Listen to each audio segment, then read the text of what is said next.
रहमतुल्लाहि व बरकातुहू। अल्हम्दुलिल्लाहि रब्बिल आलमीन वल आक़िबतु लिल मुत्तक़ीन वस्सलातु वस्सलामु अला अशरफिल अंबियाइ वल मुरसलीन, अम्मा बाद।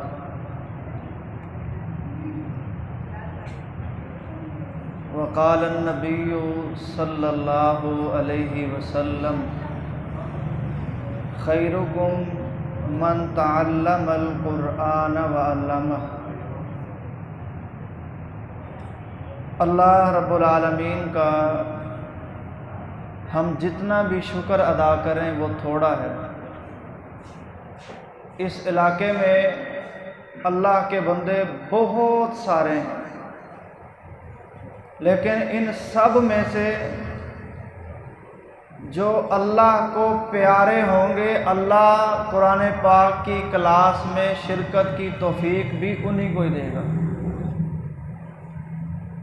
दलील इसकी ये हदीस मुबारका है जो मैंने सुनाई है। रसूलुल्लाह सल्लल्लाहु अलैहि वसल्लम ने इरशाद फरमाया कि तुम में से बेहतरीन इंसान वो है जो कुरान पाक सीखे और सिखाए।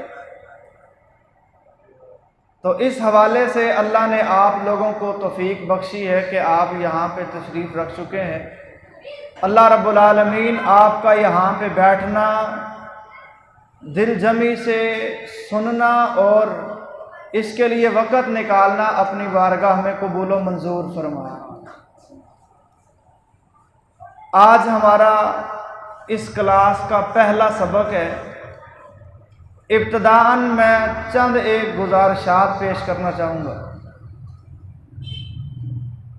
यहाँ बैठने से पहले एक बहुत ही ज़रूरी काम है जो हमें करना चाहिए, और वो काम कौन सा है बोला? वो है नीयत में इखलास। इखलास का होना ज़रूरी है। आप वक़्त निकाल के आए हैं, शटर डाउन करके आए हैं, काम काज छोड़ के आए हैं। यहाँ आकर बैठने का मकसद किसी को अगर दिखाना है या इज्जत में इजाफा करने के लिए आए हैं, या साथियों की जिसे कहते हैं ना नाक रखन दी खातर अगर हम बैठे हैं तो बिल्कुल ना बैठे। यहाँ बैठने का मकसद सिर्फ और सिर्फ अल्लाह को राज़ी करना है। मशहूर हदीस है जामे तिरमिज़ी में, 3 अफराद से जहन्नम की आग को भड़काया जाएगा। एक मुजाहिद होगा, दूसरा मालदार और सखी होगा, और तीसरा आलिम और कारी होगा। इन 3 अफराद से जहन्नम की आग को क्यों भड़काया जाएगा? हालांकि ये काम तो बड़ी अजमत वाले हैं, चाहे जिहाद का हो, लोगों को दीन सुनाने का, समझाने का हो, या फी सबीलिल्लाह खर्च करने का मकसद हो। काम बहुत बड़े हैं ये, लेकिन इसमें थोड़ी सी जो खराबी आ जाए कि लोगों को राजी करना है, लोगों को खुश करना है। इन तीनों ने ये काम किए, कुर्बानियां दी, बहुत मेहनत की, लेकिन पीछे मकसद ये था कि लोग वाह वाह कह दें, जिस वजह से वो जन्नत में आला मकाम हासिल करने की बजाय वो जहन्नम के गहरे गड्ढे में जा गए। आप खुशकिस्मत लोग हैं, अल्लाह आपका यहाँ पे बैठना कबूल फरमाए। हमारी ये दुआ है। इसलिए पहला काम यहाँ पर बैठने वाला वो ये करे कि अपनी नीयत, इरादा ये रखे कि हमने अल्लाह को राज़ी करना। सही मुस्लिम शरीफ में एक हदीस है, रसूलुल्लाह सल्लल्लाहु अलैहि वसल्लम ने इरशाद फरमाया, कुछ लोग अल्लाह के पास अपने आमाल का सिला लेने के लिए आएंगे, अजर लेने के लिए आएंगे। अल्लाह कहेंगे इरजिउ इला हाउला इल्लदीना, आज मुझसे आमाल का सिला क्या चाहते हो? जिनको दिखाने के लिए नमाजें पढ़ते रहे हो, जिनको दिखाने के लिए कुरान पाक पढ़ते रहे हो, और जिनको दिखाने के लिए नेक काम करते रहे हो, आमाल का सिला भी जाके उनसे ही मांगो। अल्लाह ने कुरान पाक में इरशाद फरमा, हल अता का हदीसुल गाशिया वजूह यौमइज़िन खाशिया आमिलतुन नासिबा तस्ला नारन हामिया।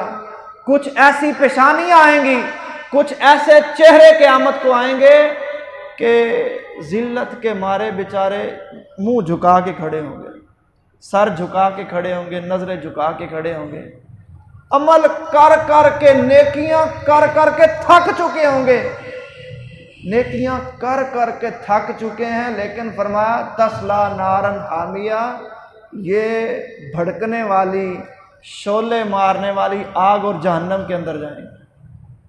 नेकियां कर रहे हैं, लेकिन उसके साथ साथ अपनी नेकियों के अंबार को ज़ाया करने के लिए हमारे जहन में ये ख्याल आ जाता है, या फलाना भी राज़ी हो जाए, अब्बा भी खुश हो जाए, बाबा जी भी मान जाएं, कारी साहब भी गवाही देंगे, ये मोहल्ले का बड़ा अच्छा आदमी है।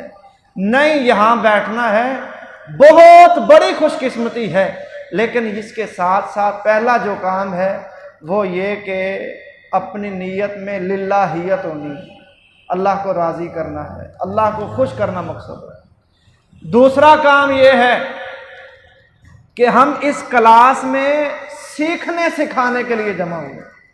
जिस तरह हमारे इस इलाके के भाई हैं, जिम्मेदार हैं, अब्दुल हमीद भाई ने ऐलान किया है कि हम कुरान पाक सीखने सिखाने के लिए जमा हुए हैं। सीखने और सिखाने के लिए दो चीज़ें अपने जहन में बिठाना बहुत ज़रूरी है। पहली बात यह है कि सीखने वाला अगर ये चाहता है कि मैं कुछ सीखूं, तो अपनी अना का मसला ख़त्म करके बैठे। अगर ये समझे कि मैं बड़ा हूं, मैं इनसे कुछ सीखूंगा, अगर मैं पूछूंगा तो साथ वाले क्या कहेंगे, ये अना का मसला आ जाता है, शैतान डालता है ज़हन में। इस तरह ये बंदा सीख नहीं सकता। इसे क्या कहते हैं? तकब्बुर। और दूसरा, हद से ज़्यादा हया जिस बंदे के अंदर हो, हद से ज़्यादा शर्मीला हो, वो भी नहीं सीख सकता।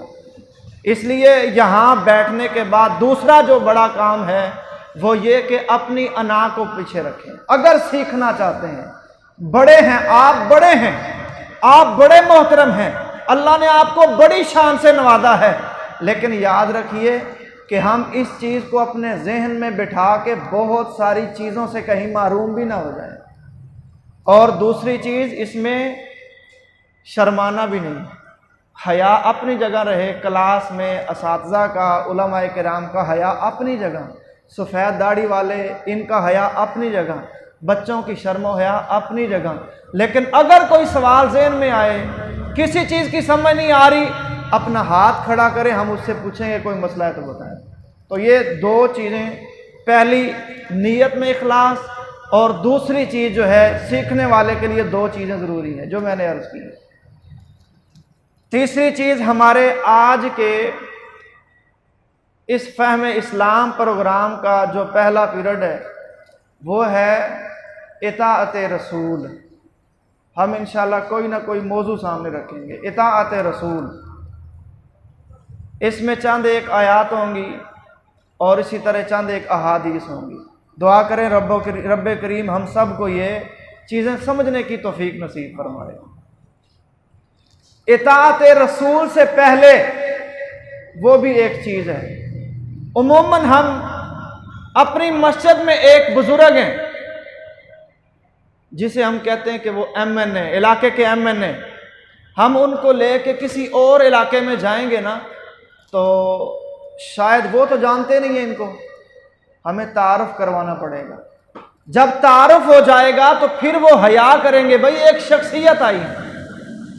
इसी तरह हम किसी इलाके में जाते हैं, हमारे पास एक बुजुर्ग आलम दीन है, जब तक अगले लोगों को हम उनका तारुफ नहीं करवाएंगे, शायद के उनके जहन में इस तरह एहतराम ना बैठे। इसी तरह इताअत रसूल से पहले हमें अल्लाह के रसूल का मकाम भी समझना चाहिए। अल्लाह के रसूल सल्लल्लाहु अलैहि वसल्लम का मकाम अल्लाह के बाद अल्लाह की मखलूक में सबसे ज़्यादा है।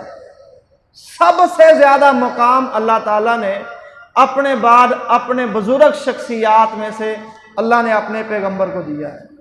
तो ये हमारे समझने के लिए इतना ही काफ़ी है। तो अल्लाह ताला ने कुरान मजीद में ये दूसरा सपारा है। इंशाअल्लाह मैं भी तिलावत करूँगा, आप भी मेरे साथ साथ तिलावत करेंगे इंशाअल्लाह। इसमें कुरान पाक आप माशाल्लाह बहुत अच्छा पढ़ते होंगे, आप में कुर्रा किराम भी होंगे, हुफाद किराम भी होंगे। इंशाअल्लाह हम सारे मिलजुल के इसको बेहतर बनाने की कोशिश करेंगे। तो मैं पढ़ाऊँगा, आपने भी साथ साथ पढ़ना, ठीक है। अऊज़ु बिल्लाहि मिनश शैतानिर रजीम।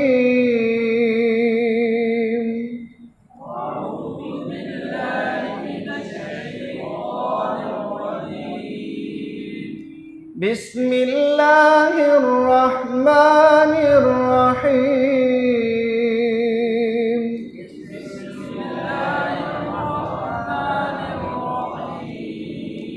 सारे भाई पढ़ने की कोशिश करें, गलती हो जाए कोई बड़ी बात नहीं है, लेकिन गलती के ऊपर डट जाना बड़ी बात होती है।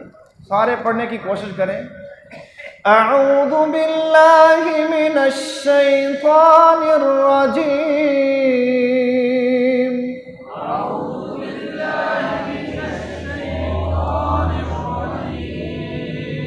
बिस्मिल्लाहिर रहमानिर रहीम।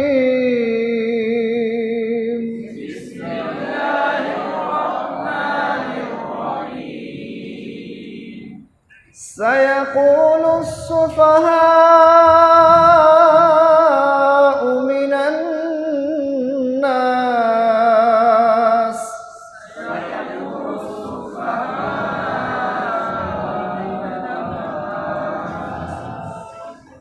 मा वल्लाहुम अन क़िबलतिहिमुल्लती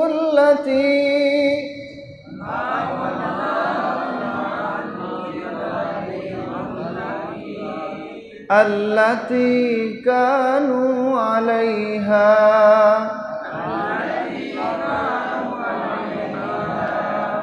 कुल लिल्लाहिल मशरिक़ वल मग़रिब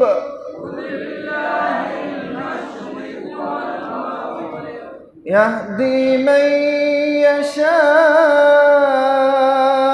इला सिरातिम मुस्तक़ीम।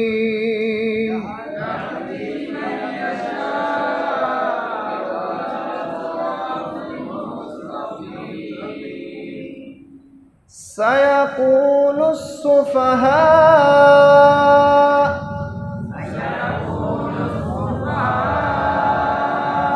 मिनन नास मा वल्लाहुम अन क़िबलतिहिम अल्लती कानू अलैहा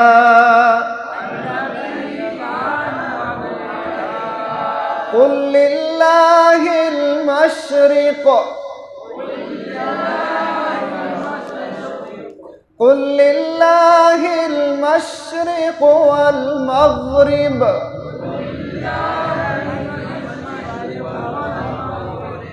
यहदी मन यशाअ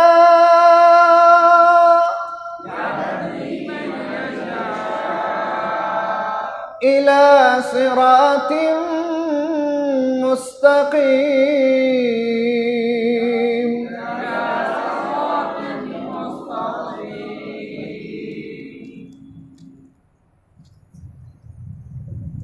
ये आयत करीमा तहवील किबला के मुताल्लिक़ नाज़िल हुई है। जब नबी सल्लल्लाहु अलैहि वसल्लम ने मक्के से हिजरत की मदीने की तरफ, तो 16-17 महीने के करीब बैतुल मुक़द्दस की तरफ मुँह करके नमाज़ें पढ़ते रहे। इसमें अहले ईमान तो थे ही, लेकिन अल्लाह ताला ने एक इम्तिहान लिया। इम्तिहान ये लेना था कि देखें क्या वाकई सारे मुखलिस हैं या बीच में कोई काली भेड़ें भी हैं। तो अल्लाह ताला ने बैतुल मुक़द्दस की बजाय बैतुल्लाह की तरफ नमाज पढ़ने का हुक्म दे दिया। गालिबन ज़ोहर की या असर की नमाज थी, आप अलैहिस्सलाम बैतुल मुक़द्दस की तरफ मुंह करके नमाज पढ़ा रहे थे। अचानक एक या दो रकते ही हुई थी तो अल्लाह ताला ने नमाज के अंदर ही वही की, फरमाया अपना चेहरा बैतुल मुक़द्दस की बजाय बैतुल्लाह की तरफ फेर लें। आप अलैहिस्सलाम भी फिर गए, सहाबाए किराम भी फिर गए। तो उस वक़्त ये आयत करीमा नाज़िल हुई थी। हिजरत के 16 या 17 महीनों के बाद ये वाक़या हुआ है। तो उस चीज़ का अल्लाह ने इस आयत करीमा में जिक्र किया है। सयक़ूलुस सुफ़हाउ, तर्जुमा इसके ऊपर आप गौर करेंगे। सयक़ूलु, अनकरीब कहेंगे। काला यकूलू के बाद जब इसके ऊपर सीन आ जाए तो इसका मतलब होता है अनकरीब, कुछ शोशा उठने वाला है, कुछ लोग ऐसी अफवाहें उठाएंगे। अल्लाह ताला ने अपने पैगंबर को और मुसलमानों को पहले से बता दिया। फरमाया सयक़ूलुस सुफ़हाउ, अनकरीब कहेंगे कुछ बेवकूफ़ लोग। सुफ़हाउ बेवकूफ़ लोग, सफ़ी उनकी जमा है सुफ़हा, बेवकूफ़ बहुत सारे बेवकूफ़। सयक़ूलु, अनकरीब कहेंगे, अस्सुफ़हाउ बेवकूफ़, मिनन्नासी लोगों में से, लोगों में से कुछ बेवकूफ़ लोग ये बात कहेंगे, मा वल्लाहुम, इनको किसने फेर दिया है, इनको किसने फेर दिया है, अन किबलतिहिम, इनके पहले किबले से, अल्लती कानू अलैहा, जिस पर ये पहले थे, जिस पर ये पहले थे। कुल लिल्लाहिल मशरिक़ वल मग़रिब, ऐ मेरे प्यारे पैगंबर जनाब मोहम्मद सल्लल्लाहु अलैहि वसल्लम, आप कह दीजिए, आप फरमा दीजिए, आप ऐलान कर दें कि मशरिक भी अल्लाह का है और मगरिब भी अल्लाह का है। मशरिक भी अल्लाह का है और मगरिब भी अल्लाह का है। ऐ मेरे प्यारे पैगंबर आप ऐलान फरमा दीजिए।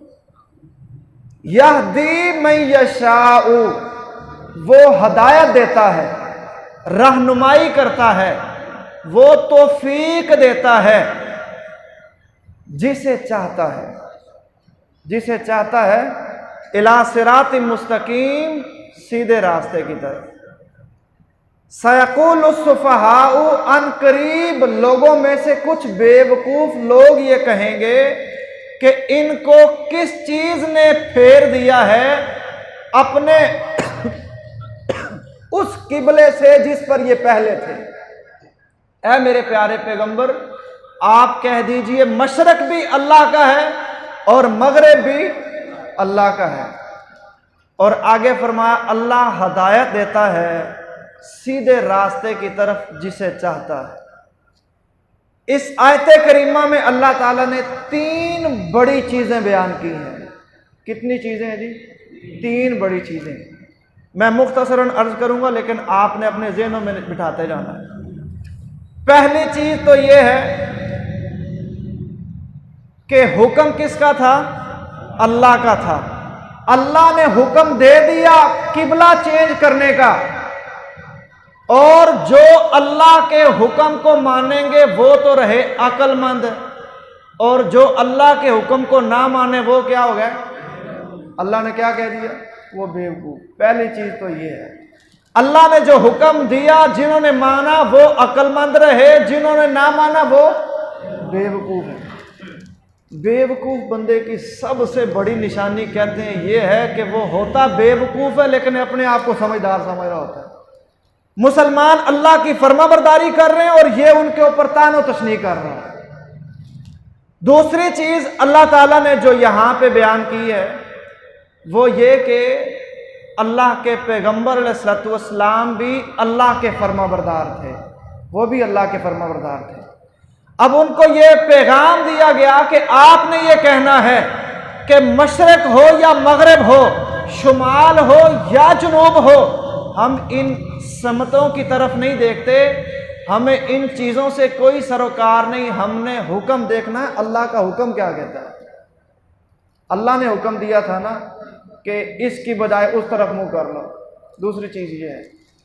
तीसरी चीज़ इस आयत करीमा में अल्लाह ताला ने जो बयान की है वो है हदायत। हदायत, ये हदायत जो है ये बाकायदा एक बहुत बड़ा मौजू है। हदायत के दो माने किए जाते हैं। एक तो हदायत का माना होता है रहनुमाई करना, और दूसरा हदायत का मतलब होता है तौफीक देना। हम हर नमाज में अल्लाह से दुआ करते हैं, इहदिनस सिरातल मुस्तकीम, ऐ अल्लाह हमें सीधे रास्ते की हदायत दे दे। ये आप भी मांगते हैं, अल्लाह के वली भी मांगते हैं, हत्ता के अल्लाह के अंबिया भी मांगते रहे, अल्लाह हमें सीधे रास्ते की हदायत दे दे। एक मुकाम पे अल्लाह ताला अपने प्यारे पैगंबर अलैहिस्सलातु वस्सलाम को फरमाते हैं, इन्नका लतहदी इला सिराति मुस्तकीम, ऐ मेरे प्यारे पैगंबर आप सीधे रास्ते की तरफ रहनुमाई करते हैं, सीधे रास्ते की तरफ रहनुमाई करते हैं। अब वहां भी रहनुमाई का मतलब रास्ता दिखाना है, हदायत का मतलब है रास्ता दिखाना, और दूसरा हदायत का मतलब है तौफीक देना। हम रास्ता दिखा सकते हैं, रहनुमाई कर सकते हैं, लेकिन सीधे राह की तरफ किसी को चला नहीं सकते।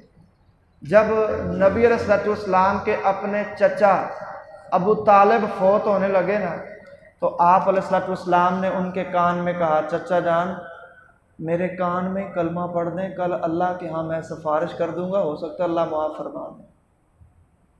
साथ उतबा शहबा दीगर शयातीन बैठे थे, वो जुमले कसने लगे, अबू तालिब मरते मरते अपने माँ बाप के दीन को ना छोड़ देना। अबू तालिब इसी हालत में फौत हो गए।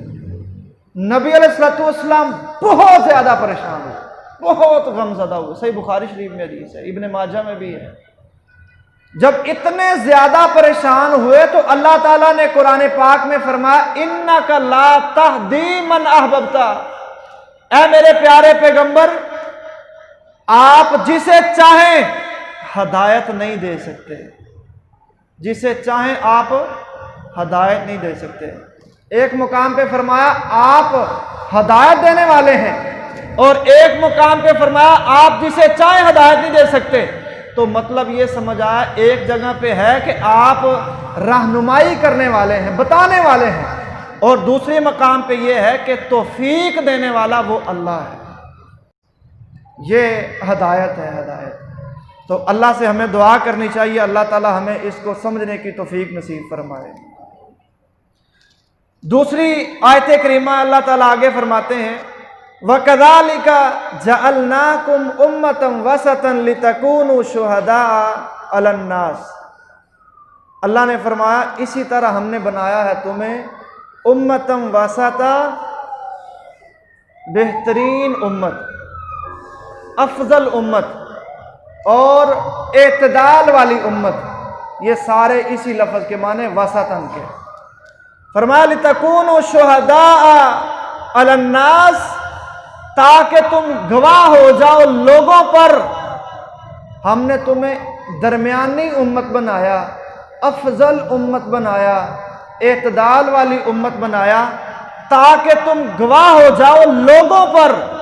वयकून रसूल अलैकुम शहीदा, और हो जाए रसूल तुम्हारे ऊपर गवाह। वमा जअलनल क़िबलतल्लती कुन्ता अलैहा, और नहीं बनाया था हमने उस किबले को जिस पर आप थे, इल्ला लिनालमा, मगर इसलिए कि हम जान लें मैं यत्तबिउर रसूल, कौन है रसूल की पैरवी करने वाला। हमने पहले किबले के ऊपर ये कभी भी नहीं कहा कि हमेशा इसी की तरफ मुंह करके नमाज पढ़ी जाएगी, हमने तो ये नहीं कहा। हमने तो उसकी तरफ भी नमाज पढ़ाई और इस तरफ भी कह रहे हैं, सिर्फ इसको देखने के लिए कि अल्लाह के पैगंबर की इताअत कौन करता है, अल्लाह के पैगंबर की फर्माबरदारी कौन करता है। तो ये दोनों आयात जो हैं, इनका लुब्बे लुबाब और खुलासा ये है कि अल्लाह ताला मुसलमानों में से देखना चाहते हैं कि इताअत कौन करने वाले हैं, अल्लाह के रसूल की फर्माबरदारी कौन करने वाले हैं। एक और मकाम पे नबी अलैहिस्सलातु वस्सलाम ने फरमाया, मेरी सारी की सारी उम्मत जन्नत में जाएगी, मां सवाए उन बदकिस्मत लोगों के जिन्होंने जन्नत में जाने से इनकार कर दिया। सहाबा ने पूछा, अल्लाह के नबी ऐसा कोई बदकिस्मत भी है जो जन्नत में जाने से इनकारी है? तो आप अलैहिस्सलाम ने फरमाया, मेरे सहाबियों याद रखो उसूल की बात है, फरमाया जो मेरी इताअत करेगा, मेरी बात को मानेगा, वो तो जन्नत में जाएगा, और जो मेरी बात को नहीं मानेगा, मेरी इताअत नहीं करेगा, वो जन्नत में जाना चाहता ही नहीं है। सही बुखारी किताबुन निकाह में हदीस है, 3 अफराद हमारी माओ में से किसी के पास आए, आपकी इबादत के बारे में पूछा, जब उनको बताया गया कअन्नहुम तकाल्लूहा, वो समझने लगे कि अल्लाह के नबी का तकवा, मकाम, शान तो बहुत ज़्यादा है, हमें तो उनसे भी बढ़ चढ़ के मेहनत करनी चाहिए।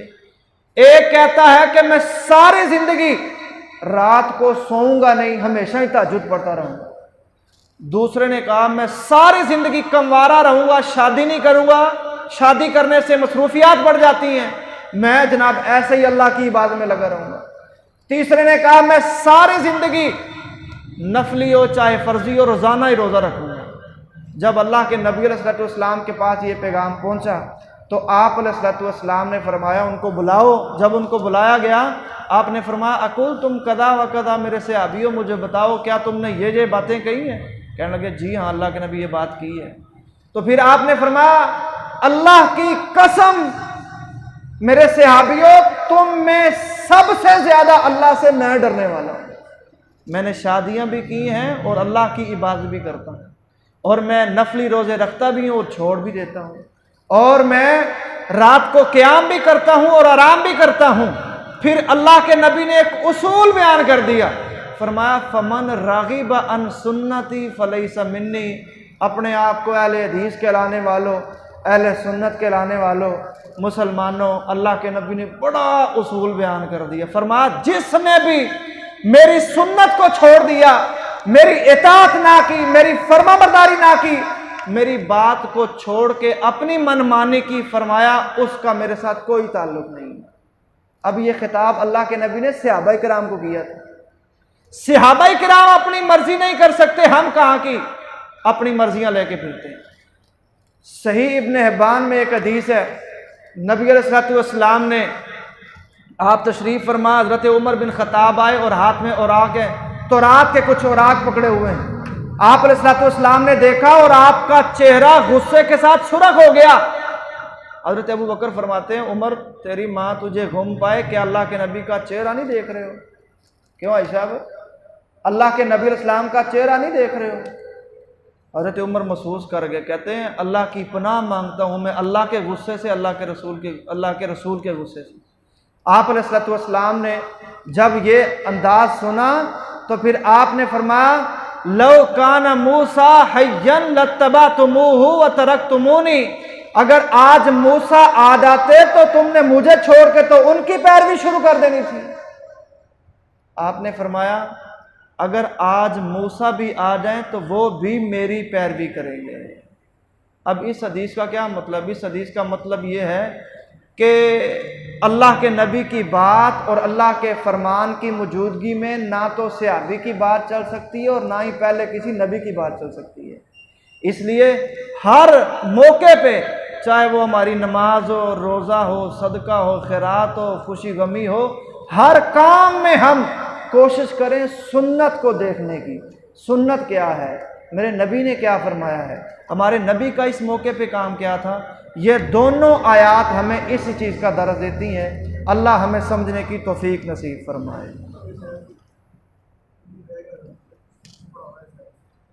दूसरी तरफ है, यह भी मुख्तसरन हम अर्ज कर देते हैं, हाथ खड़ा करें जिस मेरे भाई को नींद आ रही है,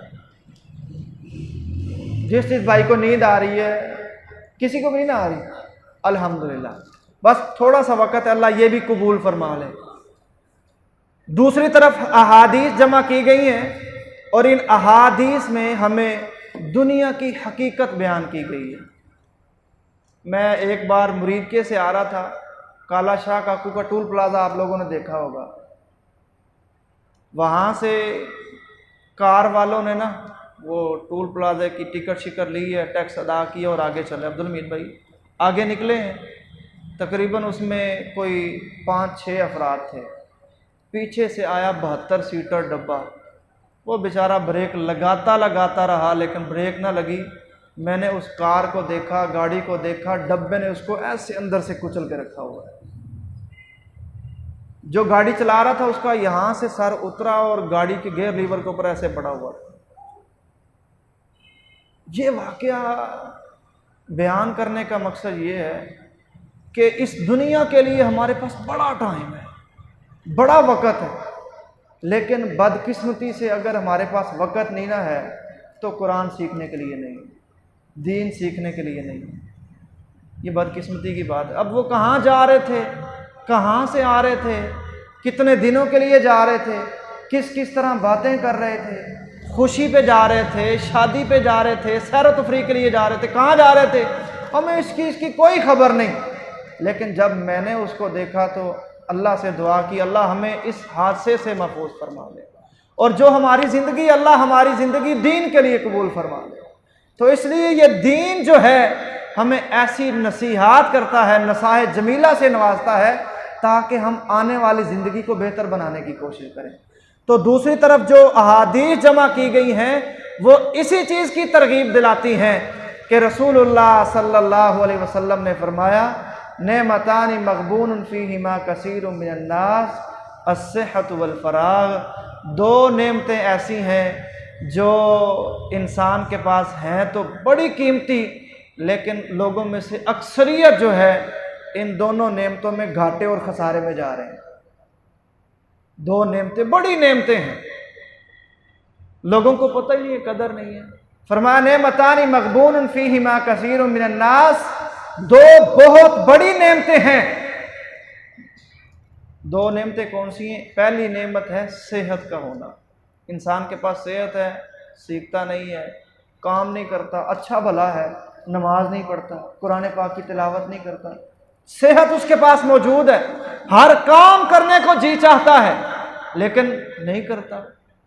और दूसरा फारिग वक़्त उनके पास, फारिग वक़्त भी है, टाइम भी है। बेटे ने कहा अब्बा जी हम आपकी खिदमत के लिए काफ़ी हैं, आपको जो चाहिए हमें बताएं, हम आपको वो फराहम करेंगे, बस आप मसीते जाके, मस्जिद में जाके कारी साहब से कुछ सीखें। या बेटे को बाप कहते हैं बेटा आपके जितने भी अखराजात होंगे मैं उठाऊंगा, आप खर्चे के हवाले से परेशान ना हो, आप कारी साहब के पास जाके अल्लाह का कुरान पढ़ें, कुरान पाक हिफ्ज़ करें, कुरान पाक सीखें। वक़्त भी है, सेहत भी है, लेकिन वो इससे फ़ायदा नहीं उठाते। अल्लाह के नबी ने फरमाया ये दो नेमतें इंसानों के पास हैं लेकिन वो बेचारे घाटे में है, खसारे में है। और दूसरी हदीस में रसूलुल्लाह सल्लल्लाहु अलैहि वसल्लम ने इरशाद फरमाया, अल्लाहुम्मा ला आइशा इल्ला आइशुल आखिरा। अल्लाह दुनिया की ज़िंदगी क्या ज़िंदगी है, दुनिया की ज़िंदगी कोई ज़िंदगी नहीं, दर हकीकत ज़िंदगी तो आखिरत की ज़िंदगी है, ज़िंदगी आखिरत की ज़िंदगी है। मैं अक्सर व बेशतर कहता रहता हूँ अपने भाइयों से, ये दुनिया की ज़िंदगी बड़ी कीमती ज़िंदगी है। अगर ये कहा जाए कि दुनिया की ज़िंदगी आखिरत की ज़िंदगी से भी कीमती है तो मुबालगा नहीं होगा। क्यों कारी साहब, क्या ख्याल है? दुनिया की ज़िंदगी आखिरत की ज़िंदगी से कीमती है तो मुबालगा नहीं होगा। आप सोच रहे होंगे ये कैसी बात है, आखिरत हमारी बनेगी इसी दुनिया की ज़िंदगी से। अगर हमने दुनिया की ज़िंदगी को अच्छी तरह गुजारा होगा तो हमें जन्नत मिलेगी, जन्नत के बाला खाने मिलेंगे, जन्नत के महल्लात मिलेंगे, जन्नत की नेमतें मिलेंगी। और अगर दुनिया की ज़िंदगी को हमने ज़ाया कर दिया, सो के ताशों में, जुए में, खुशगपियों में, फजूलियात में, लगवियात में सरफ कर दिया तो फिर आखिरत की ज़िंदगी हमारी तबाह बर्बाद हो जाएगी। इसलिए नबी अलैहिस्सलातु वस्सलाम ने फरमाया कि आखिरत की ज़िंदगी हकीकत में ज़िंदगी वही है। तो इस दुनिया की ज़िंदगी के साथ दिल ना लगाएं, आखिरत की ज़िंदगी को बेहतर बनाने की कोशिश करें और आखिरत के लिए इस दुनिया को बेहतर बनाने की कोशिश करें। इस कुरान को सीखने के लिए वक़्त निकालें, इस कुरान पाक की क्लास को आगे बढ़ाने की कोशिश करें और इस कुरान पाक को समझने की, नबी अलैहिस्सलातु वस्सलाम के फ़रामीन को समझने की कोशिश करें। अल्लाह ताला हम सब को इसकी तौफीक नसीब फरमाए। जी अब्दुल भाई।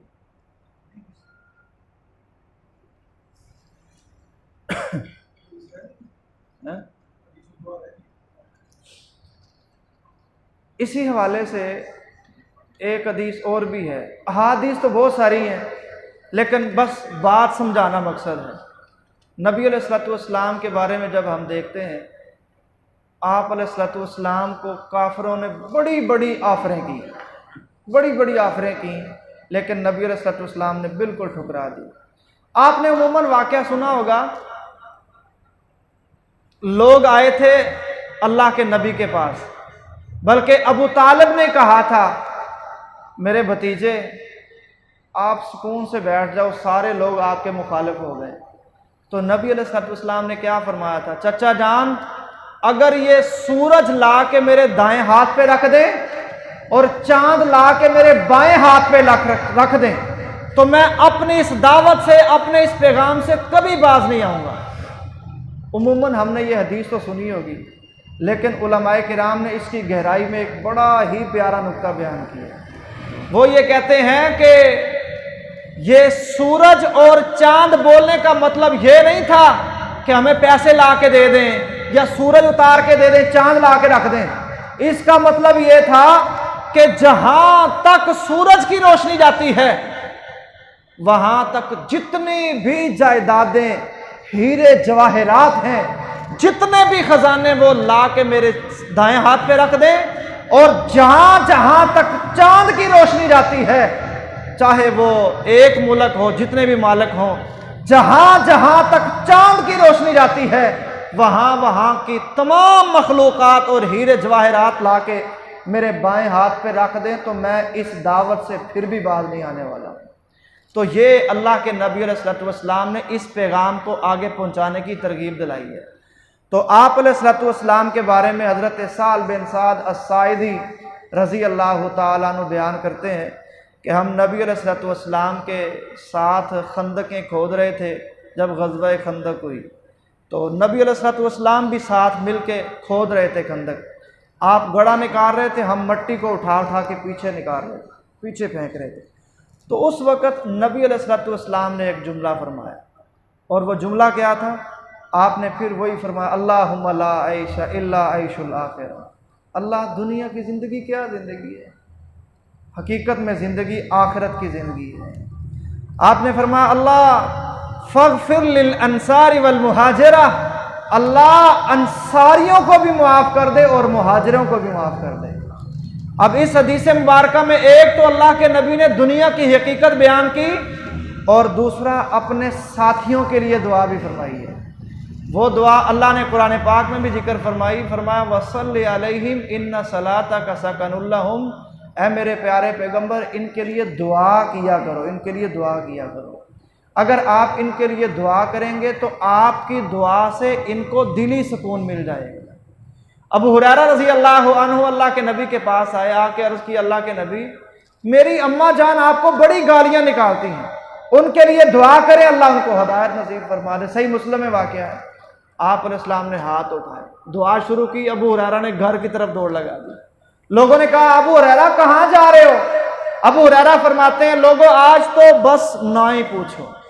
अबू हुरैरा फरमाते हैं मैंने सोचा आज देखता हूँ क्या मैं अपने घर में पहले पहुँचता हूँ कि मेरे पैगंबर की दुआ अल्लाह के पास पहले पहुँचती है।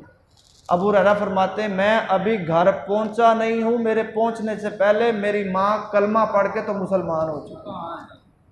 तो ये दुआ की बरकत है। अल्लाह के नबी खंदक भी खोद रहे और साथ साथ अपने प्यारों के लिए दुआ भी फरमा रहे। इसलिए हमारे जो बुजुर्ग हैं, जो बड़े हैं, अपने बच्चों के लिए, छोटों के लिए दुआएं किया करें, इससे बड़ी मोहब्बत मिलती है। अल्लाह हमें इसकी तौफीक नसीब फरमाए। आप अलैहिस्सलाम ने, जो आज हमारा सबक भी है, इसमें तीसरा हमारा इस सबक का हिस्सा वो दुआ है। दुआ अल्लाह के नबी अलैहिस्सलाम भी कसरत से किया करते थे, सहाबाए किराम भी किया करते थे, हम भी करते हैं और इंशाअल्लाह करते भी रहेंगे। नबी अलैहिस्सलाम ये दुआ किया करते थे, आप भी मेरे साथ पढ़ें। अल्लाहुम्मा अहसिन आकिबतना, अल्लाहुम्मा अहसिन आकिबतना फिल उमूरी कुल्लिहा व अजिरना मिन खिज़्यिद दुनिया व अज़ाबिल आखिरा। ऐ अल्लाह अच्छा कर दे हमारे मामलात को, ऐ अल्लाह अच्छा कर दे आकिबतना हमारे अंजाम को, फिल उमूरी कामों में, कुल्लिहा तमाम के तमाम, व अजिरना और हमें महफूज फरमा ले, मिन खिज़्यिद दुनिया दुनिया की रुसवाई से, व अज़ाबिल आखिरा और आखिरत के अजाब से। बामुहावरा इसका तर्जुमा और मतलब ये है कि ऐ अल्लाह हमें हमारे हर काम में बेहतरीन नतीजा नसीब फरमा। हम जो भी काम करते हैं अल्लाह उसका बेहतरीन रिजल्ट हमें नसीब फरमा दे, और हमें दुनिया की रुसवाई से और जिल्लत से हमें महफूज फरमा ले, और हमें आखिरत के अजाब से भी महफूज फरमा ले।